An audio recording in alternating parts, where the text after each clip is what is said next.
பாலாஜி ஊத்தங்கரை தொகுதி சட்டமன்ற உறுப்பினர் இளையராஜாவிடம் ஆட்சியை கவிழ்ப்பதற்காக கட்சி மாற வலியுறுத்தி பேரம் பேசியதாக கைது செய்யப்பட்டவர்கள் அளித்த வாக்குமூலத்தின்படி முன்னாள் அமைச்சர் செந்தில் பாலாஜிக்கு முன்ஜாமீன் வழங்கி சென்னை உயர்நீதிமன்றம் உத்தரவிட்டிருந்தது.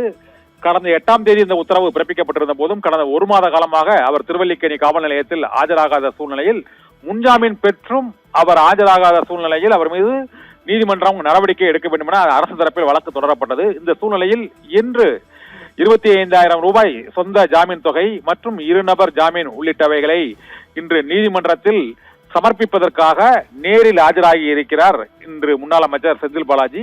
1 மாத கால தலைமறைவுக்கு பிறகு குதிரை பேர வழக்கில் ஆட்சியை கவிழ்க்க முயன்றதாக தொடரப்பட்ட வழக்கில் தேடப்படுவதாக அறிவிக்கப்பட்ட முன்னாள் அமைச்சர் செந்தில் பாலாஜி இன்று சென்னை முதன்மை அமர்வு நீதிமன்றத்தில் ஆஜராகி சூரிட்டி சான்றிதழ்களை இன்று சமர்ப்பித்திருக்கிறார். இதன் மூலமாக முன்ஜாமீன் வழங்கியும் அவர் நீதிமன்றத்திலோ அல்லது காவல் நிலையத்திலோ நிபந்தனை ஜாமீனில் அவர் ஆஜராகவில்லை என்ற சர்ச்சை எழுந்த சூழ்நிலையில் இன்று செந்தில் பாலாஜி நீதிமன்றத்தில் ஆஜராகி இருக்கிறார். இதைத் தொடர்ந்து அவர் திருவல்லிக்கேணி காவல் நிலையத்திலும் நிபந்தனைப்படி ஆஜராகி கையெழுத்திடுவார் என எதிர்பார்க்கப்படுகிறது. அவரது சகோதரர் அசோக்குமார் மீதும் இதே போல ஆட்சியை கவிழ்க்க முயற்சி செய்ததாக கைது செய்யப்பட்ட 12 பேரில் 9 பேர் அளித்த வாக்குமூலத்தின் அடிப்படையில் அவரும் தேடப்படுவதாக அறிவிக்கப்பட்ட சூழ்நிலையில் அவருடைய முன்ஜாமீனும் அவருக்கும் வழங்கப்பட்டிருக்கிறது. அவருடைய முன்ஜாமீன் சூரிட்டி தொகையை அவரும் விரைவில் செலுத்துவார் என எதிர்பார்க்கப்படுகிறது. செந்தில் பாலாஜி இன்று நீதிமன்றத்தில் குதிரை பேர வழக்கில் ஆஜராகி இருப்பதால் அந்த வழக்கு மீதான விசாரணை மற்றும் அந்த வழக்கில் செந்தில் பாலாஜி எதிராக தொடரப்பட்ட